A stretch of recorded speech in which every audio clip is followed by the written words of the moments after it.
नमस्कार विद्यार्थी मित्रांनो, द लर्निंग लॅब या आपल्या यूट्यूब चॅनलमध्ये तुम्हा सर्वांचे मनापासून स्वागत। आज आपण इयत्ता 6वी नागरिकशास्त्र विषयाचे प्रकरण क्रमांक 1 आपले समाज जीवन स्वाध्याय संपूर्ण उत्तरासहित पाहणार आहोत। चला तर मग स्वाध्यायाला सुरुवात करूया। प्रश्न क्रमांक 1, रिकाम्या जागी योग्य शब्द लिहा। 1. समाजातील दैनंदिन व्यवहार सुरळीत चालण्यासाठी माणसाला रिकामी जागा गरज वाटली। माणसाला नियमांची गरज वाटली। रिकामी जागा आहे नियमांची। 2. माणसातील कलागुणांचा विकास रिकामी जागा होतो। माणसातील कलागुणांचा विकास समाजामुळे होतो, त्यामुळे रिकामी जागा आहे समाजामुळे।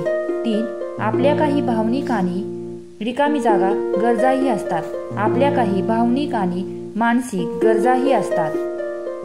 प्रश्न क्रमांक 2, खालील प्रश्नांची प्रत्येकी एका वाक्यात उत्तरे लिहा। 1. आपल्या मूलभूत गरजा कोणत्या आहेत? उत्तर आहे अन्न, वस्त्र, निवारा, शिक्षण, आरोग्य आणि सुरक्षितता या आपल्या मूलभूत गरजा आहे। पुढील प्रश्न पाहण्या अगोदर व्हिडिओला एक लाईक तसेच आपल्या द लर्निंग लॅब या यूट्यूब चॅनलला नक्की सबस्क्राईब करा। प्रश्न क्रमांक 2, आपल्याला कोणाचा सहवास आवडतो?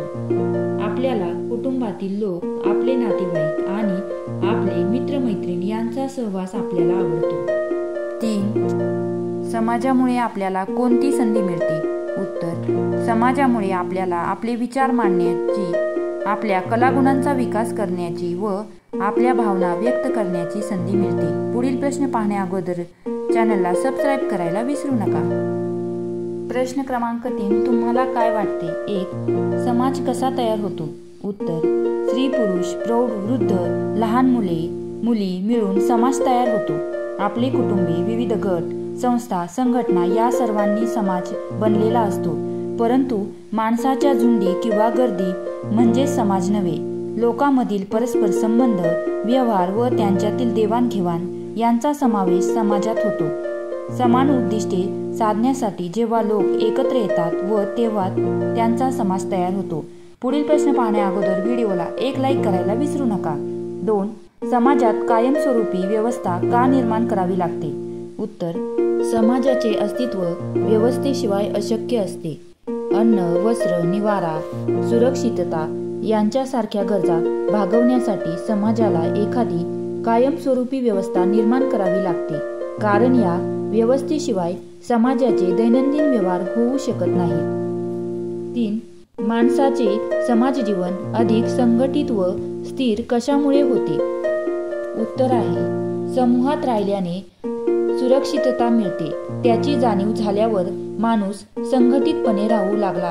पुढे समाजातील दैनंदिन व्यवहार सुरळीत चालण्यासाठी माणसाला नियमांची गरज वाटली।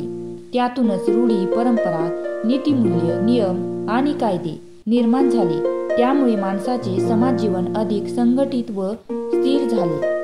4. समाज व्यवस्था अस्तित्वात नसती तर कोणत्या अडचणी आल्या असत्या? उत्तर, समाजाचे अस्तित्व टिकून राहण्यासाठी समाज व्यवस्थेची आवश्यकता असते। समाजाला लागणाऱ्या वस्तूंची निर्मिती या व्यवस्थेतून, व्यक्तीच्या श्रमातून आणि त्याच्या कौशल्यामुळे निर्माण होत असते। परंतु अशी व्यवस्था नसती तर समाजाचे दैनंदिन व्यवहार होण्यात मोठ्या अडचणी आल्या असत्या। प्रत्येक गरजा पूर्ण करण्यासाठी प्रत्येकाला सर्व प्रकारची कामे करावी लागत असते।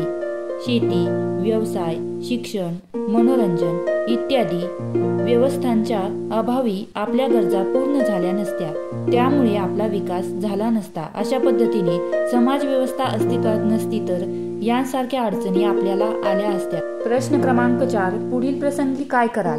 1. तुमच्या मित्राची किंवा मैत्रिणीची शालेय वस्तू घरी विसरली तर तुम्ही काय कराल ते येथे विचारलेले आहे। उत्तर, मी माझ्या जवळचे जास्तीचे शालेय साहित्य त्याला देऊन त्याची मदत करेल, जसे की पेन, पेन्सिल। या व्यतिरिक्त तुम्ही काय कराल ते येथे तुम्हाला लिहायला सांगितलेले आहे। 2. रस्त्यात एखादी दृष्टीहीन दिव्यांग व्यक्ती भेटली तर तुम्ही काय कराल? ह्या प्रश्नाचे उत्तर पाहण्या अगोदर विद्यार्थी मित्रांनो, अशाच नवनवीन स्वाध्यायाचे व्हिडिओ पाहण्यासाठी आपल्या द लर्निंग लॅब या यूट्यूब चॅनलला नक्की सबस्क्राईब करा।